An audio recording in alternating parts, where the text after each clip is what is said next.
Cellular Respiration and Photosynthesis by me, Tip Blatnick, Fall 2022. How are the processes of cellular respiration and photosynthesis related to each other? All living organisms use cellular respiration, so plants and animals both. Cellular respiration, in its most simplistic form, is the process of changing what the body takes in into different chemical combinations and releasing the waste or other chemical combinations of what is not needed. Photosynthesis is a process that also changes the intake of certain chemicals into new chemicals, more specifically water and carbon dioxide, and creating glucose. And then it uses cellular respiration to output the waste, which is oxygen. Essentially, with photosynthesis and cellular respiration, you can't have one without the other.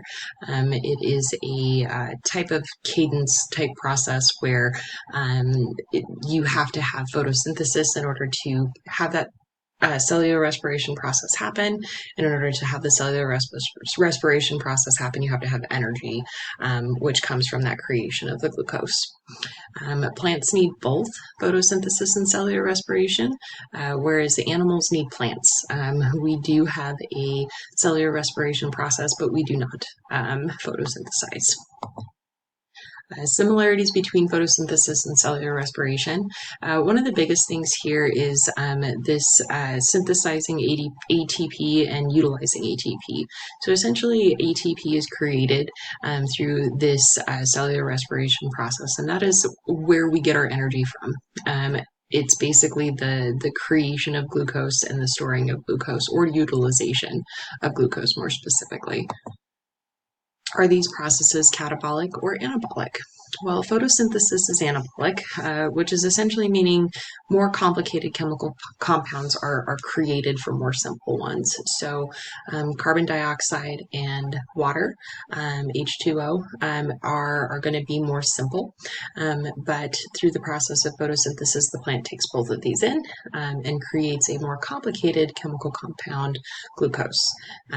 Through that cellular respiration process, that is a catabolic type process because it is essentially the breaking down of more complicated chemicals and creating more simple ones. So releasing the unneeded ones is waste, meaning oxygen is released from the plant. How do reactants and products of the two processes relate to each other? I like to think about this very simply as breathing. It's another form of respiration. So in order to have an anabolic process, you have to breathe in. So when I breathe in all of the air, and these are very complicated chemicals, and my body is going to need to break those down. And so that's the catabolic process, breathing out and releasing essentially the waste products. Can these processes occur without each other? Well, yes and no. There's going to be an end to any sort of process, but in order for cells to continue to function properly, cells to continue to function properly, that anabolic and catabolic process have to ebb and flow. Photosynthesis cannot occur without cellular respiration, and vice versa. Cellular respiration cannot occur without photosynthesis. I found this quote here that kind of sums it up very well and talks a little bit more about that ADP process. So photosynthesis is the process by which plant cells convert light energy from the sun into chemical energy, so to create energy-rich carbohydrate molecules like glucose.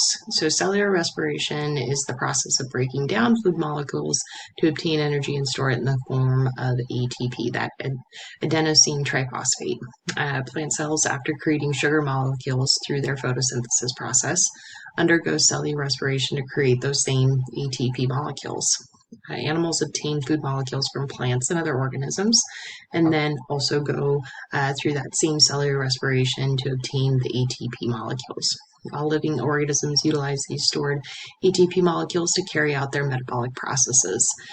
So essentially, going back to what we were talking about with plants and animals, plants need both the photosynthesis and the cellular respiration, whereas animals are going to need plants because we don't create our own oxygen, and nor do we photosynthesize to create our own energy.